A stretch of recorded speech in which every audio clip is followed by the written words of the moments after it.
Is day trading worth it? Hey guys, today we're going to know if day trading is worth it. Let's get right into it. Maybe you've been talking to a gym buddy who's gotten into a type of investing known as day trading. Maybe you have some extra cash and want to test the waters for yourself. What could go wrong? Almost everyone we've spoken to who has gotten into day trading has the same story and the same tragic ending. They're all excited at first. They're convinced they can quit their day jobs and make a fortune trading stocks every day. It seems so simple, but then, a few months later, they're stunned when the losses begin to mount and they look up to realize they've lost all of their money. When we hear a story like that, we think of Proverbs 28:20, NKJV, which says, "He who hastens to be rich will not go unpunished." Let us be the first to tell you that day trading will punish you. Day trading is the act of buying and selling stocks in a very short period of time, say minutes or hours, with the goals of making a large number of small profits that will hopefully add up to large gains over time. A day trader may purchase a stock at 9:15 AM, sell it at 2:37 PM, and then repeat the process with another stock. The steady rise of online stockbrokers and do-it-yourself investing apps make it very easy for anyone with a smartphone or an internet connection to dabble in day trading. But easy doesn't always mean smart. Still not convinced? According to studies, more than 97% of day traders lose money over time, and less than 1% of day traders are profitable. 1.2%. Of course, no one believes they will be the losers. It's like playing high-stakes poker. You might win a hand or two here and there, but you'll most likely leave broke and disappointed. Day traders aren't what you'd call long-term thinkers. Every day, they are glued to their computer screens and televisions to keep up with the news and any trends that may give them hints about which direction a company's stock will move that day.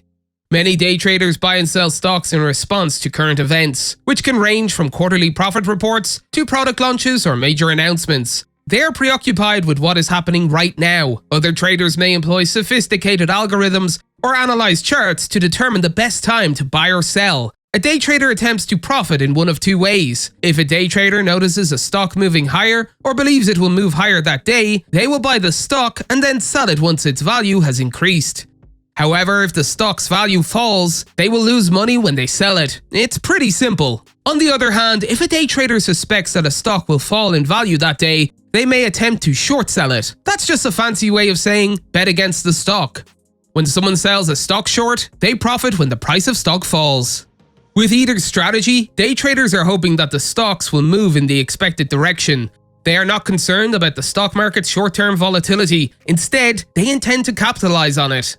It's worth noting that many day traders borrow money and incur debt to make their trades. This is known as buying on the margin, or using leverage to buy more stock than they can afford. It's known as playing with fire, and it's a sure way to get burned. Not only could you lose all of your money, but you could also end up buried under a mountain of debt. Under no circumstances should you borrow money to invest. However, you should be aware that day trading is extremely risky. While most investors would avoid relying solely on stocks that bounce up and down like a pinball in a pinball machine, day traders love these types of stocks because they make a quick buck off of them. Day trading, on the other hand, is gambling with your money rather than investing. It's reckless, dangerous, and completely unpredictable. It's also not worth your time. Day trading is, plain and simple, a get-rich-quick scheme. Some seminar speaker or YouTuber living in his mother's basement will try to persuade you that day trading is the fastest way to make money. What they won't tell you is that there is a distinction between becoming wealthy and accumulating wealth. Wealth creation is a marathon, not a sprint. There are no shortcuts. A buy and hold investment strategy is the best way to invest for the long term. That is, you are purchasing shares of an investment and then holding those shares for an extended period of time. Investors with a buy and hold mindset do not panic or make decisions based on fear or greed. They understand that the stock market always tends to rise over time, so they understand that patience and discipline are the keys to successful investing. So, where should you put your money? We recommend that you invest 15% of your gross income in good growth stock mutual funds in tax-advantaged accounts such as your 401k and Roth IRA. Because mutual funds are made up of stocks from a variety of companies, they provide a level of diversification that single stocks do not. There's a reason why the majority of millionaires we interviewed for our national study of millionaires said their 401k was the key to their financial success, and not one of them said single stocks played a significant role in their net worth. That's all for today, and we'll be sure to catch you all in the next one.